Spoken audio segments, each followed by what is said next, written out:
Thomas Sankara. Un nom qui résonne encore. Un nom qui inspire. Il était le président du Burkina Faso. Mais il était plus qu'un président. Il était un révolutionnaire. Un visionnaire. Il a osé rêver d'une Afrique différente. Une Afrique libérée de la pauvreté. Libérée de la corruption. Une Afrique capable de se tenir debout. Le temps de Sankara à la présidence fut court, de 1983 à 1987. Mais en 4 ans, il a tout changé. Il a montré au monde ce qu'un leader pouvait être. Il vivait simplement. Il se déplaçait à vélo. Il a réduit son propre salaire. Il refusait que son portrait soit affiché partout. Sankara ne s'intéressait pas au pouvoir. Il s'intéressait aux gens, à son peuple. Il voulait le meilleur pour eux. Il voulait qu'ils soient en bonne santé. Il voulait qu'ils soient instruits. Il voulait qu'ils soient libres. Sankara a dit non à ce qui freinait l'Afrique. Il a dit non à l'aide étrangère qui venait avec des conditions. Il croyait en l'autosuffisance. Il croyait que l'Afrique pouvait résoudre ses propres problèmes. Il a dit non à la corruption. Il a limogé les fonctionnaires corrompus. Il s'est assuré que l'argent du gouvernement soit dépensé pour le peuple. Écoles, hôpitaux, routes. Le nom de Sankara était puissant. C'était un symbole de défiance. Un refus d'accepter le statu quo. Une exigence pour quelque chose de meilleur. Sankara savait que l'éducation était la clé de la liberté, la clé du progrès.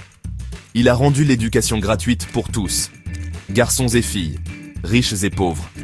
Il a construit des écoles partout dans le pays. Il a encouragé les enseignants à donner le meilleur d'eux-mêmes. Il voulait que chaque enfant ait la chance d'apprendre, de grandir, d'atteindre son plein potentiel.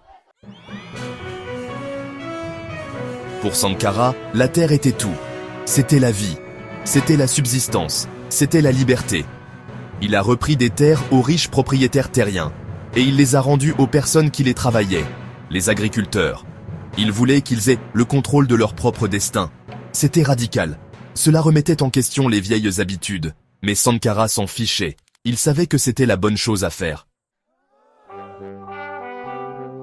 Sankara croyait en l'égalité. Pour tous, surtout pour les femmes. Il voyait combien les femmes contribuaient à la société. Et il savait que leur voix devait être entendue. Il a nommé des femmes à son cabinet. Il a interdit l'excision. Il a encouragé les femmes à s'impliquer en politique, à devenir des leaders. Il savait qu'une révolution sans les femmes n'était pas une révolution. Sankara était une épine dans le pied des puissants. Il critiquait le colonialisme. Il critiquait l'impérialisme. Il critiquait l'exploitation de l'Afrique par l'Occident.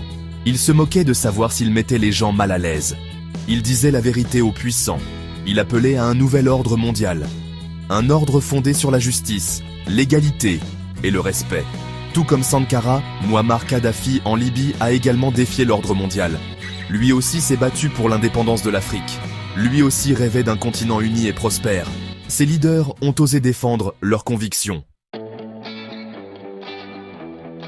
Le temps de Sankara a été brutalement interrompu. Il a été assassiné en 1987, trahi par ceux qui craignaient sa vision.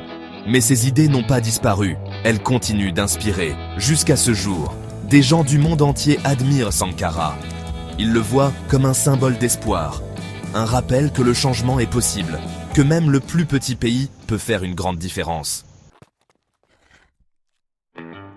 Aujourd'hui, le visage de Sankara est sur les fresques et les t-shirts. Ses paroles sont citées par les militants et les artistes. Son esprit vit dans le cœur de ceux qui luttent pour la justice. Son message est simple.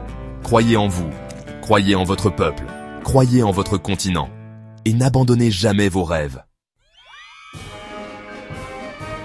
La vie de Sankara était un témoignage de courage, d'intégrité, d'amour pour son peuple. Il nous a montré ce que signifie être un véritable leader. Il nous a montré qu'un monde différent est possible.